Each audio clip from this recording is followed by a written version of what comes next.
quando torneranno?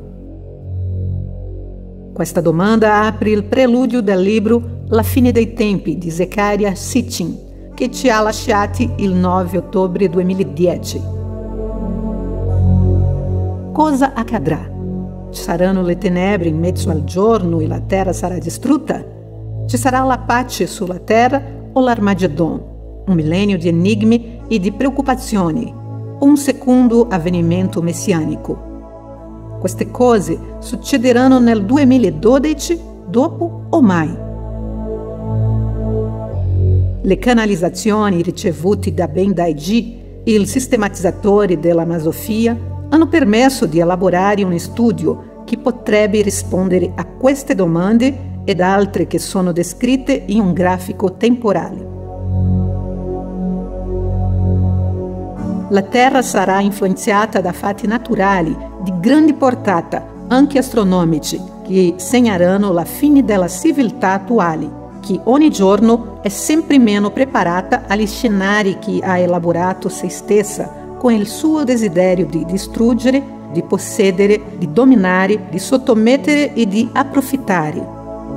Alcune realtà fioriranno sulla Terra, su Gaia, e dovremo essere preparati a contribuire a questa nuova realtà. Dal punto di vista degli spaziali, le energie pesci sono arrivate al massimo del loro potenziale di influenza nel dicembre 2009. La ragione è la crescita dell'energia acquario, poi dopo le energie dei pesci calano.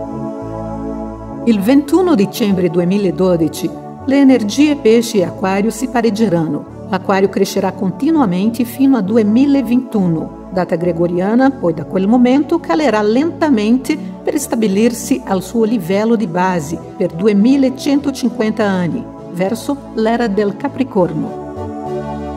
Da quel momento, il pesce, dopo la data fatidica 21 dicembre 2012, continueranno a calare in potenziale fino ad arrivare al minimo nel dicembre 2016, data che marca la fine del calendario Inca. Poi dopo crescerà di nuovo leggermente per ritrovare il suo livello di base il 21 dicembre 2021. Da quel momento calerà sempre di più per sparire finalmente nel dicembre 2027, anno nel quale l'acquario pareggerà il suo livello che si trova 7 ottave più alto del modello vibratorio dei pesci. Queste salite e discese sono il risultato delle interazioni tra i cicli terrestri, solari e galattici, che danno il via a un complesso di influenze nell'ordine genetico, biologico, energetico, vibratorio, emozionali, conscienziali e spirituali di tutta la vita nel nostro mondo presente. Quando i pesci usciranno dalla scena, non resterà niente dalla nostra civiltà e di quello che la sostiene e la riproduce, che sono i nostri valori, abitudini, costumi, comportamenti, visioni del mondo, desideri, sentimenti, pratiche e modi di pensare. Ci sarà anche la rovina della nostra scienza e di tutte le tecnologie non compatibili con il nuovo modello. Il 21 dicembre 2010 le energie pesci tengono una relazione nell'ordine di 1 a 4 rispetto all'acquario. Sarebbe al dire che i pesci hanno 4 volte più forza che l'acquario. Da una cosa all'altra, i pesci sono in una traiettoria calante dal 21 dicembre 2009, mentre l'acquario cresce. Nel suo peak, i pesci avevano un rapporto 9 volte più forte rispetto all'acquario, anche se l'acquario stava salendo e i pesci facevano una flessione arrivando al massimo e iniziando la discesa. Questa è la configurazione nel sistema di forze nel 21 dicembre 2010. Questo sistema di forze potrà prevalere nel caso in cui l'umanità e l'essere Gaia continueranno a trattenere l'attuale grado di conflitti e di polarizzazioni. Se ci saranno dei cambiamenti in questa relazione, la lotta pesce-acquario nel contesto di questa transizione galattica subirà delle alterazioni. Se la scena qui sopra descritta si confermerà, si potrebbero avere due periodi particolarmente drammatici in riguardo alla destrutturazione dei pesci e la estrutturazione dell'acquario. La prima sarà entro dicembre 2014 e dicembre 2018, mentre avremo il punto più basso delle energie pesci nel dicembre 2016, esattamente in mezzo al periodo. La seconda entro giugno-luglio 2017 e dicembre 2020 avremo una forte ripresa delle forze dei pesci e secondo gli ETs tradirà o ingagnerà milioni e milioni di lavoratori della luce, poiché in questo periodo il detto governo planetario tenterà di impiantarsi con una moneta unica, un controllo centralizzato di tutto e di tutti e un Parlamento segreto per la sicurezza dei loro illustri membri. Il tutto con viso in apparenza di qualcosa di bene per tutti, una vittoria di buon senso. La umanità finalmente vivrà in pace e sarà felice. Il suddetto tentativo, di conseguenza, comincerà a crollare alla fine del 2020, un po' prima che i pesci arrivino al loro livello vibratorio normale nel 2021. Da quel momento, come abbiamo già detto, i pesci si sgretoleranno completamente e migliaia di ingannati si sentiranno confusi per essere stati così ingenui. Ma i nostri grandi fratelli affermano che non sarà ingenuità, ma un tempo nel quale le ultime speranze che noi tutti avevamo nella continuità del nostro attuale sistema di valori saranno bandite del tutto.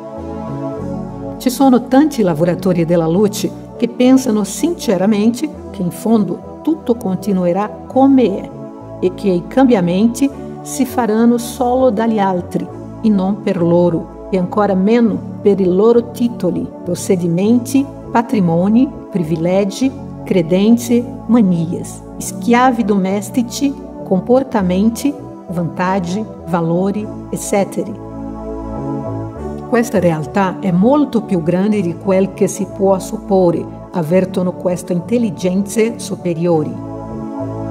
Il fatto è che, mantenendo l'attuale rapporto di forze, in qualsiasi momento l'umanità diventerà un mondo di rifugiati di tutto, campeggiando o stabiliti in modo precario o vagabonderanno per sopravvivere o per saccheggiare e distruggere. Praticamente non avremo più le città che abbiamo oggi. Quelle che si richiuderanno per proteggersi dagli altri vedranno alla fine che le loro idee erano come quelle dei pesci.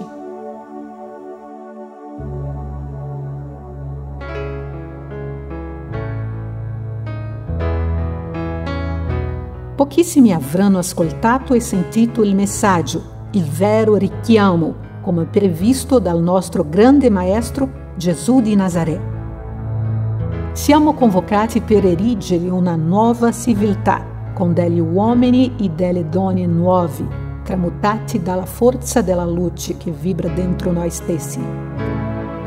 16 nazioni acquario senza frontiere sono in gestazione nel mondo. Questa è la linea maestra del futuro reale e non di quello che si vorrebbe in modo egoista per noi stessi all'interno dei nostri universi di privilegi personali. Avrà fortuna quello che sarà salvato e recuperato in queste colonie e diretto verso 1 migliaio di cantieri all'opera di uno dei 16 reticoli mondiali delle stazioni acquario che si sono già identificati.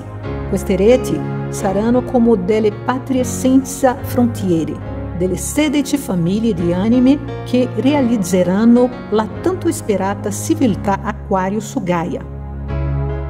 Alla fine saranno 350 a 360 milioni i sopravvissuti. Il calcolo è stato fatto dai ricercatori che lavorano sondando il futuro tramite l'ipnosi progressiva. Tra di loro solo circa 40.000 potranno già vivere nelle stazioni acquario prima del collasso generale del sistema, in uno dei 16 reticoli mondiali. È una frazione di quei 40.000 pazzi d'amore che si organizzeranno per recuperare la gente, consolidare le colonie, mantenere la gente che avrà fame, i malati e i disperati e li orienteranno verso i cantieri e l'opera. Per poter elevare i muri e edificare una stazione acquario in più tra il migliaio che saranno edificati, ognuna secondo le 16 forme o chiavi radioniche che vibreranno la buona notizia su Gaia. Questo gruppo sarà riconosciuto come gli angeli di Gaia o come il Gigio Giallo, e questi angeli avranno sui loro apparecchi volanti semplici o sui loro indumenti il fiore del Gigio, lo stesso che fu utilizzato dagli Scout al principio. Questo gruppo di dedicati edificherà delle segnalizzazioni, dei fari, dei depositi, dei nuclei, delle colonie, delle basi e dei complessi interplanetari attraverso il mondo, nei termini e annotati contenuti nel sito. Sono dei commenti importanti richiesti da noi tutti a proposito del processo della transizione galattica nell'ambiente della Terra. E così sarà la nuova civiltà che sboccerà sulla Terra, la civiltà dei buoni, di quelli che cooperano, dei pacifici, dei creativi, dei lavoratori e degli altruisti dedicati al servizio di tutti.